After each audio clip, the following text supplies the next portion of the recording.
नमस्कार, मैं आनंद कुमार झा। आप लोगों से रिक्वेस्ट है कि इस वीडियो को पूरा देखिए, अंत तक देखिए, चैनल को सब्सक्राइब करिए और अगर वीडियो पसंद आता है तो उसको शेयर भी कर दीजिए। 2 अप्रैल को वक्फ अमेंडमेंट बिल लोकसभा में पेश होने जा रहा है। इस पे कई दिनों से हाय तौबा मचा हुआ है।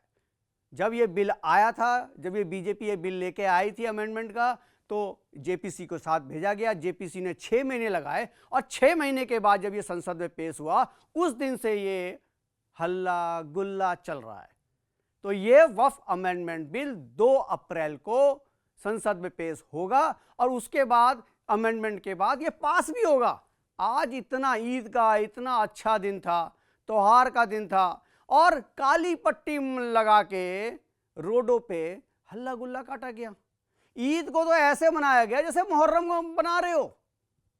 मतलब इस हद तक चले गए ये मौलाना। ये बरेली के जो मौलाना जितने भी हैं ना, ये सिर्फ देश में किसी भी तरीके से अराजकता फैलाना और देश में बस इनको जो है देश की जमीनों को हथियाने का काम है। और ये मोदी गवर्नमेंट जो ये बिल लेके आ रही है, इसमें इन पे अंकुश लगेगा और ये बिल जो है ना, ये पास होगा। इनको लग रहा है था, देखिए जब कांग्रेस की सरकार थी तो ये मुसलमानों के ऊपर कांग्रेस जो है पूरा निछावर थी इनके ऊपर, लेकिन जब से ये बीजेपी की सरकार आई है मुसलमानों को कोई भाव नहीं दे रहा। अब मुसलमान भी वैसे बीजेपी को नहीं भाव देता, जब भाई मुसलमान भी वोट नहीं डालता बीजेपी को।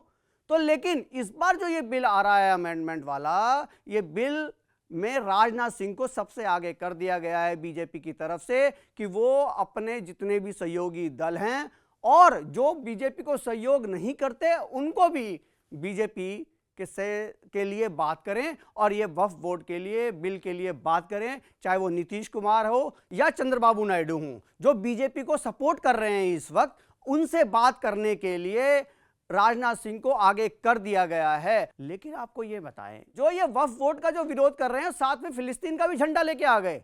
अगर इनसे खड़े होके आप वर्ल्ड का अगर मैप लगा दो और इनसे पूछो बता भाई फिलिस्तीन कहाँ है, नहीं बता पाएंगे। ये इस तरह के जानकार लोग हैं, इनको यही नहीं पता कि कहाँ क्या हो रहा है और बस ये किसी भी मौलाना के बोलने पे सीधा रोड पे निकल के आ जाते हैं और हल्ला गुल्ला काटने लग जाते हैं। अगर तुम्हें कुछ हल्ला गुल्ला काटना है तो अपने बेहतर के लिए काटो, जहां अच्छी पढ़ाई हो सके, अच्छा कामकाज मिल सके।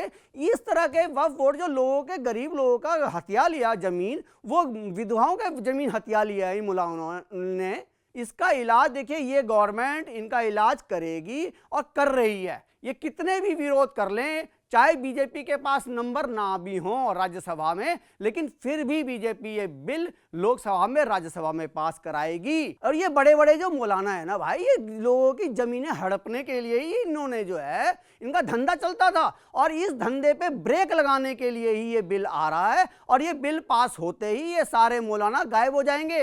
अभी 2 सबसे बड़े प्रोटेस्ट हुए हैं इस वक्फ बोर्ड के खिलाफ, एक जंतर मंतर पे हुआ और दूसरा पटना में गांधी मैदान में हुआ। अरे 2000 भी लोग इकट्ठा नहीं हो पाए भाई। इनको ये बड़े बड़े जो जिन्होंने लोगों के जमीन हथियाए हुए हैं, उनके ऊपर सरकार जो है अंकुश लगाना चाहती है। आप लोगों ने देखा था ना, जब ट्रिपल तलाक का बिल आया था, यही सारे मौलाना रोड पे निकल आए थे और कह रहे थे बिल हटाओ जी, बिल हटाओ, ये तो विरोधी है।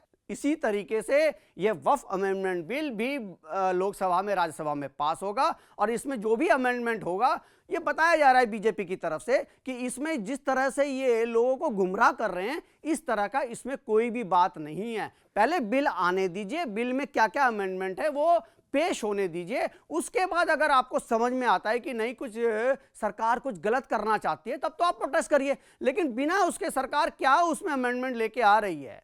जेपीसी 6-6 महीने बैठी, उसमें इतना हल्ला गुल्ला मचाया गया, एक सांसद ने तो अपना शीशे पे हाथ मार के अपना जो है हाथी काट लिया। लेकिन सरकार के ऊपर किसी भी तरह का कोई दबाव नहीं लगा, मोदी के ऊपर कोई दबाव नहीं चलने वाला। ये जितने भी ये मौलाना हैं और ये देश को गुमराह करने वाले हैं, ये देश को बस बर्बाद करेंगे और मोदी के ऊपर कोई भी किसी तरह का कोई दबाव नहीं होगा।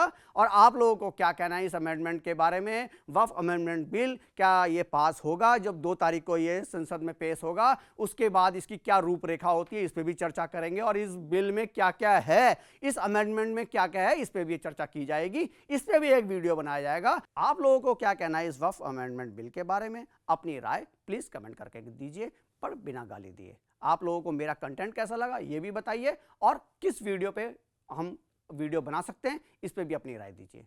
बहुत बहुत धन्यवाद आपका।